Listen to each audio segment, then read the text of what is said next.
Mukooti siinan wal jijjiiraa dura koo si kaa'een si boodatti hiriiraa silaa qabbana onnee koo jalan si qubsiisaa ganamaaf galgalan waan gaariin kunuunsaa amartiitii hirbuuf quba kootti keessoo hangan lubbuun jirus ofitti sin baasu afaaniin si waameen waan hamaan dubbadhu funyaan si urgeeffatteen kan biraan fuunfadhu Enggak.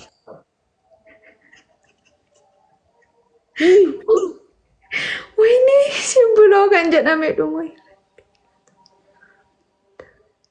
Wallahi laazim. Wallahi warina waraabdan dafa keessaan dafa.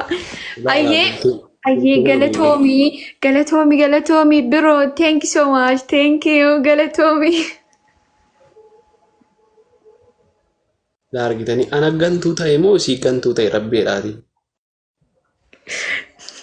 Akkam namatti tola garuu walalichi namatti tolu faamilee namni torbaatamni asirra jirtan. Namatti tolu. Thank you. Namatti tola dhugaa. Anoo. Namatti tolta biroo. Amma laa faamilee miira keessa jira. An obboleettii biraa tokko hin barbaadu, obboleessa biraa tokko hin barbaadu. Inni dhalate nagaa kan biraa dabalachuun fedhu. Biroo naan hin jedhin. A'uuzu billaahi. Namatti tola. Faamilii lamaan baay'isa dafaa. Maal lubbuu. Faamilii Allahu akbar kabira. Faamilii yeroo tokko adabuun hin qaba. Profaayilii irra kaa'achuu qaba.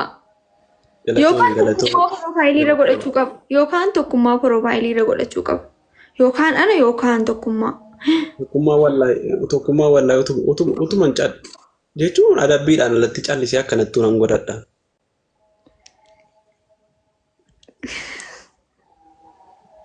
Habiibii jedhini. Habiibii jechuun immoo jaalallee koo jechuudhaan aan jedhan. Habiibii naan jette seenuu waadhee bara. Habiibii jennaan bakka biraa fi waa biraatti inni da'ini. Dhugaa dubbachuu. Habiibii fi lubbuun nama tokko qofa.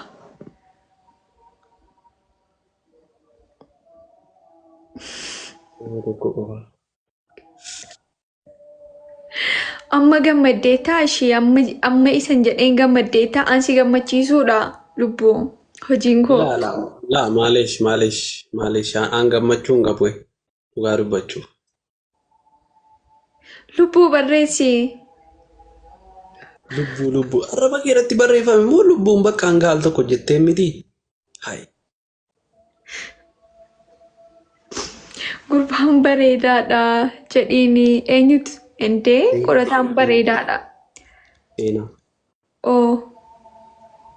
Eemi al tokko isa rabbisi argu yaadaan of bira na kaayi akkana wal biraa bareennus of bira na keesseen dhiibu.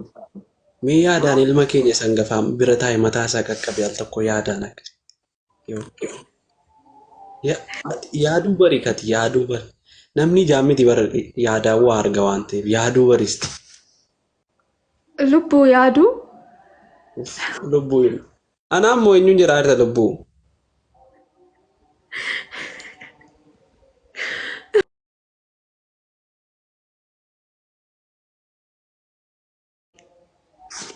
Wallaahi akka jiranuun qorataa. Wallaahi nama 70tu jiru maal jedhu walaloo itti dabalii jechaa jiru. Wallahi billahi hin dabalu. Never. Sagara yoo lubbuu naan jedhi jennaan jedhuuni lubbuu. Anaafi lubbuun kee wal keessa jira laltii galee. Lal. Lubbuu kee sana obboleettii qashtii sii kenneefi obboleettii tokko hin qaba. As jirti. Obboleettii qashtii sii kenneefi si fudhataara sii galee dhugaa dubbachuuf. Inni yoo fudhachuu didee No, wanta akkana jedhu hin jiru. Hin fudhate.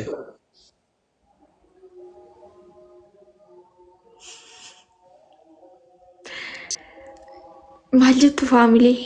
Itti yaadi callisi anaafata akka wal biraa bareennusti callisi itti yaadi ilma naaf si gidduudhaa dhaqatu itti yaadi ati waa yaaddu malee waa xiinxaltu malee. Wallaahi dhaqaa barreessaa fi gaaffii anaan gaafachaa jirtanu dhaqaa barreessaa. Ati lubbuun wal argitu obbolaadha waan taataniif wal argitu ana obbolummaarraa gara biraatti jijjiiri isa obboleessa godhata. walii galleerre.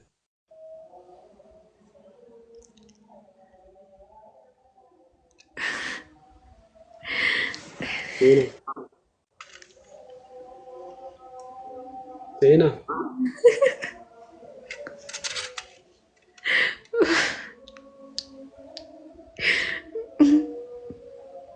Itti deebi'i dura dhaqaa barreessaa fi na dide wallaahi hin dhaga'u jedhee kakate wallaahi hin kakate.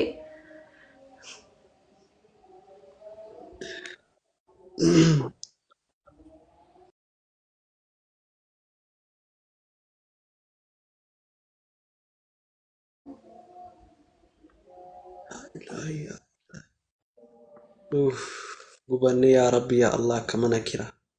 Maali akkamittiin adabaanirree akkamittiin adabaan osoo kuma sadii ga'ee nan adabaane akka barbaade ittiin jechisiisaan ni silaa walaloo akka barbaade ittiin jechisiisaan wallaahi laaziim akka barbaadetti isinoo kuma sadii nagaltaan jirtanuu sheer godhame sheer taap godhaa kuma sadii gallaan jaallatee miti laa jaallatee miti dirqama isaa anas lubbuus walaloo nuuf jedhe.